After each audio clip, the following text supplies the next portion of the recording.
وأننا نعتبر أن النظام المغربي شريكا لكل ما يقع للشعب الفلسطيني في غزة. الإشارة الثانية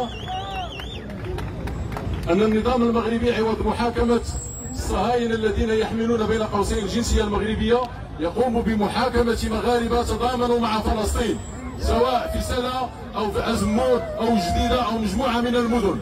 والمعتقل ارتاح ارتاح،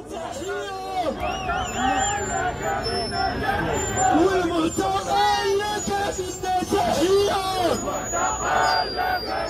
تحية، روحي فداك انت رمز القضية،